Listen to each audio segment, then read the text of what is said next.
बिस्मिल्लाहिर्रहमानिर्रहीम, अस्सलाम वालेकुम। वेल जनाब, ये वीडियो इंतहाई इंपॉर्टेंट है और मैं वीडियो शुरू करते हुए रिक्वेस्ट करूंगा सब दोस्तों से कि कोशिश करें जितना ज़्यादा आप इसको स्प्रेड कर सकें। चाहे आप लोग अफगानिस्तान से देख रहे हैं, इंडिया से देख रहे हैं, बांग्लादेश से देख रहे हैं या पाकिस्तान, ख़ास तौर पे पाकिस्तान में जो दो दोस्त जो लोग देख रहे हैं, जो लोग इसको देख रहे हैं, इसे लाजमी आगे स्प्रेड कीजिएगा। बिकॉज सबसे ज़्यादा हमारे बच्चे जो हैं यूरोप आने के शौक़ में, तुर्की आने के शौक़ में एजेंट माफिया को बहुत तगड़े पैसे देके निकलते हैं।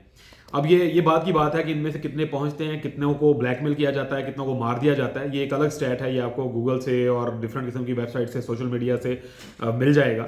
लेकिन मैं तुर्की में बैठ के यहाँ पर रहते हुए जो पिछले 9 सालों में देखा इन बच्चों का हशर, उसके हिसाब से सामने रखते हुए एक थोड़ी सी एक सही है, एक तई है, मेरे अपने तई एक कोशिश की है, सही की है कि मैं थोड़ा गाइड कर सकूँ इन बच्चों को। देखें, आप लोग 10 से 15 लाख रुपया देके 10 से 15 लाख रुपया देके आप लोग तुर्की पहुंचते हो कि ये, और फिर यहाँ से आगे आपको यूरोप का ख्वाब दिखाया जाता है। तुर्की से यूरोप जाने के लिए फिर मजीद ये आप लोगों से 10 से 15 हज़ार यूरो चार्ज करते हैं। ठीक है, अब पाकिस्तानी 50-60 लाख रुपए आपसे ले चुके होते हैं और इससे कम जिसके पास पैसे होते हैं, इन्हें पता होता है, इन खबीसों को पहले ही पता होता है कि कौन बंदा इस काबिल नहीं है जो इतना पैसा भर सकता हो। उसको ये ईरान के रास्ते ही कहीं पे ख्वार करके वापस भेज देते हैं या तुर्की में ही नौकरियों पर लगवा देते हैं। कोई फ्यूचर नहीं है। ये डंकी लगा के आने वाले जो मेरे बच्चे हैं, जो पैसा भर के आते हैं, मेरे दोस्त, मेरे छोटे भाई, ये उनके लिए खास तौर पे वीडियो है। लेट्स सपोज आप कुछ कर करा के 10-15 लाख रुपए देके तुर्की पहुंच गए, यहां से पैसा देके यूरोप पहुंच गए। अब चल क्या रहा है? यूरोप है, यूरोप के अंदर एक शेंजन कंट्रीज हैं। ठीक है, उस शेंजन कंट्री के अंदर भी एक यूरो जोन है। मजीद स्क्वीज होता जाता है, प्योरीफाई होता जाते हैं वो भी कंट्रीज। अब इन कंट्रीज ने मिलके एक कंसोर्शियम बना है और ये लोग 2 से 3 तरीकों से, वो लोग जो पिछले 3 सालों में, 4 सालों में यहाँ डिफरेंट माइग्रेट करके, तो नहीं मैं लफ्ज यूज करिएगा, इलीगल ह्यूमन ट्रैफिकिंग करके, डंकी लगा के यूरोप पहुंचे हैं। इनमें से बहुत सारे लोगों को, और ये 41 कंट्रीज हैं, इनमें से पाकिस्तानियों को, अफगानियों को, बंगालियों को, इंडियंस को जो इलीगल वहां पहुंचे हैं, इनमें सबसे बड़ी तादाद पाकिस्तानी और मेरे अफगानी भाइयों की है। इन लोगों को बहुत बड़ी तादाद है और ये 3 मिलियन के आसपास लोग हैं।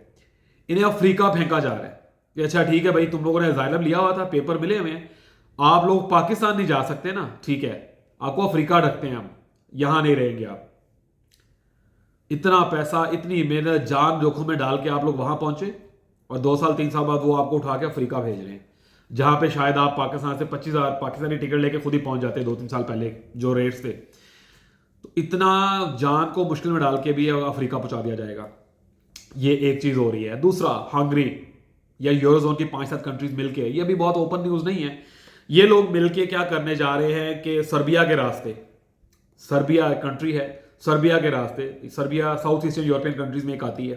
तो जो यूरोपियन कंट्रीज हैं, इनमें बहुत सारी इंग्लिश कंट्रीज भी ऐड होंगी ऑब्वियसली, बिकॉज सारी यूरोपियन कंट्रीज लिंक है आयरलैंड, यूके के थ्रू आगे, वहां से इनको, और ये भी तादाद तकरीबन 2 मिलियन से प्लस लोगों की है, इनमें फैमिलीज भी होंगी। इनको under the table, human rights की वायलेशन ना हो इस चीज के लिए, अंडर द टेबल इन लोगों को मूव किया जाएगा। सर्बिया 2-3 कंट्रीज की ट्रेल बनती है, इन्हें सर्बिया, रोमानिया, बुल्गारिया से होते हुए तुर्की से निकाल के ईरान के रास्ते वापस भेज दिया जाएगा। आप लाखों रुपया लगा के, जमीनें बेच के, घर बेच के, सोना बेच के, अपनी जान जोखिम में डाल के आप लोग तुर्की पहुंचते हैं या यूरोप पहुंचेंगे, और अगले 1 साल में 2024 का जो प्लान है इन कंट्रीज का, आपको उठा के बाहर फेंकने का या अफ्रीका में फेंकने का है। क्या लाइफ होगी? किसी को पैसा ना भरें, go with the flow, job देखें, छोटे छोटे कारोबार करें।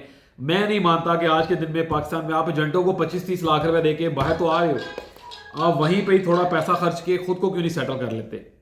चीजें बहुत डिफरेंट वेज में जा रही हैं। अभी आप किसी को पैसा देके आ रहे हैं, एक देखें छोटी सी चीज है, तुर्की की बात करते हैं। चले, तुर्की ने अपने सीरिया के साथ बॉर्डर जो थे, जॉर्डन के साथ जो बॉर्डर है, तुर्की जो ईरान और अफगानिस्तान के साथ, जो रोमानिया के साथ, आर्मीनिया के साथ सारी जो बॉर्डर्स हैं, खंदकें खोद दी हैं, दीवारें कर दी हैं, ऊपर करंट वायर्स लगा दी हैं, और सबसे बड़ी बात, कमांडोज तैनात हैं और यूके के साथ मिलके इस बाउंड्री को जो है, जो ये साइड है, इसको डिफेंड किया जाएगा। आप लोग नहीं आ सकते, अब किसी सूरत इलीगल एंटर नहीं हो सकते। तो ये एजेंट्स आपसे पैसा लेंगे, आपको ईरान की बाउंड्रियों पर आके बिठा देंगे, पैसा जाया, आपको ब्लैकमेल करके आपसे दिहाड़ियां लगाएंगे, ये लोग आगे कहीं नहीं पहुंचा सकेंगे। दूसरी तरफ आप तुर्की में चले एंटर हो चुके हैं जो दोस्त, अब आगे जाने के लिए आपको बुल्गारिया या ग्रीस के रास्ते इन्होंने निकालना होता है, या एक नया रास्ता निकला है, ये आपको लेके जाते हैं इराक के रास्ते से, जहाँ पे सबसे ज़्यादा बच्चे मारे जा रहे हैं, शहीद हो रहे हैं। शहीद ही मैं कहूँगा, बिकॉज जब इन्हें मार के कत्ल किया जाता है पैसों के लिए, तशद्दुद किया जाता है, तो एक तरह की शहादत में है, लेकिन नाजायज़ मौत मारे जा रहे हैं। आप जानते बूझते अगर आप वहाँ पहुँचते हैं तो ये एक नाजायज़ मौत है, खुदकुशी है। अब इन्हें वहाँ उस रास्ते से निकालने की कोशिश की जाती है, अपनी फौजें लगा दी हैं, कमांडोज लगा दी हैं तुर्की ने। सिंपल सा पॉइंट है, यूरोपीय यूनियन की जो कंडीशन है तुर्की को यूरोपीय यूनियन में लेने के लिए, उसके 77 पॉइंट्स में से जो सबसे तगड़े 5-7 पॉइंट्स है वो ये थे, ह्यूमन ट्रैफिकिंग नहीं होगी, इलीगल एक्टिविटीज, ये डंकी वाले जो लोग आते जाते हैं ये नहीं होंगे। तुर्की के अंदर जो लीगल फॉरनर्स आए हुए हैं उनको भी आप स्क्वीज करें, प्रॉपर्टी ले ली है वेल एंड गुड, कारोबार कर रहे हैं well and good, otherwise touristic residency के ऊपर जो लोग रह रहे हैं उनको निकाला जाए। इंतहाई मुश्किल होता जा रहा है रहना यहाँ पर। On other hand at the same time जो लोग रह रहे हैं, प्रॉपर्टीज ले ली हैं, सेटल हैं, रेजिडेंसीज मिल चुकी हैं, पीआर मिल गया, सिटीजनशिप ले ली है, उनके लिए तुर्की में लाइफ इंतहाई मुश्किल होती जा रही है। बिकॉज जैसे जैसे डॉलर ऊपर जा रहा है, जैसे जैसे डॉलर ऊपर जा रहा है, डॉलर की प्रवास तेज है, वैसे वैसे यहां पर लाइफ मुश्किल होती जा रही है। ऑलरेडी 89% इन्फ्लेशन बढ़ चुका हुआ है।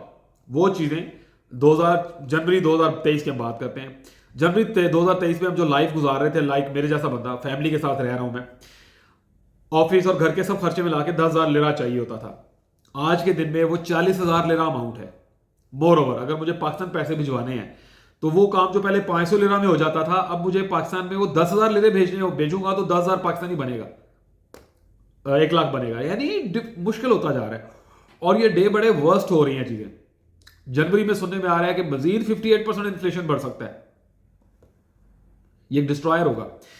अब इसी सिचुएशन में आपको तुर्क लोग जहां पे आपको जॉब नहीं दे रहे, फॉरनर्स को लोकल लोग घर नहीं दे रहे, इलीगल जो आप लोग आ रहे हैं ये आपको कैंपों में, पहाड़ियों में, जंगलों में रख रहे हैं, आपको रहने के लिए घर नहीं मिल रहे, आपकी जान खतरे में है, मत आए। अपना मेहनत का पैसा, माँ बाप की बनाई हुई रास को बेच के करके मत आओ।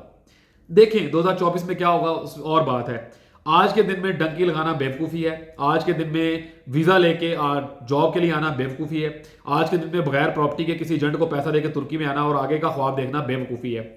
2024 का तुर्की या यूरोप कैसा होगा पता चल जाएगा आने वाले 4-5 माह में। फिल वक्त पिछले 5-6 माह में इतनी सख्ती है, आप कहीं नहीं जा सकेंगे, आपको यहीं पर कैंपों में और डिफरेंट किस्म की आबादगाहों में रख के आपसे आपके घर वालों को ब्लैकमेल करके पैसा लिया जाएगा। बहुत सारी वीडियोस आती रहती हैं, हादसे हो रहे हैं, बच्चे मर रहे हैं, फौत हो रहे हैं, जख्मी हो रहे हैं, डॉक्टर्स यहाँ पे आपको देखते नहीं है और फिर यहाँ की कम्युनिटी आपकी मदद नहीं कर सकती है।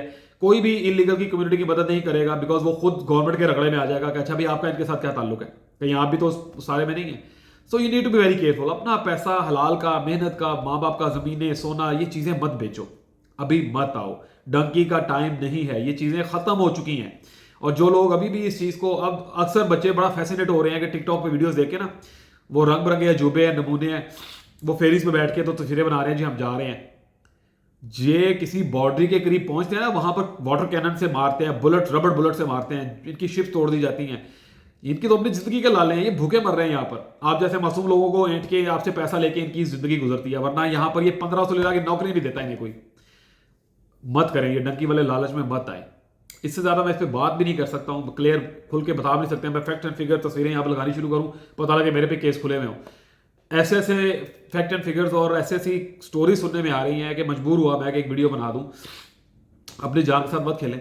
आप में से बहुत सारे बच्चे ऐसे यहाँ पर हमने देखा जिनकी डेथ हुई, जो घर के अकेले कफील थे, जिन्होंने अकेले घर चलाना था, उल्टा यहाँ तक आने के लिए वो घर बेचा है, गाड़ी बेचा है, माँ बाप का दुकान बेचा है, जमीन बेचा है, यानी उन्हें भी भूखा मार दिया और यहाँ पर खुद भी आके फौत हो गए, मर गए, सब तबाह हो गया।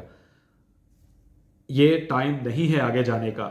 यूरोप जो ऑलरेडी 3-4 सालों से लोग वहां मौजूद हैं उनको बाहर फेंकने लगा है, तो आप आज के दिन में जाके क्या कर लेंगे? बहुत मुश्किल टाइम होगा आने वाले 1-1.5 साल। जो लोग वहां पे ऑलरेडी सेटल हैं यूरोप में, उनके लिए बड़ा मुश्किल होगा। तो आप नए जाने वाले क्या सोच के जा रहे हैं वहां पे?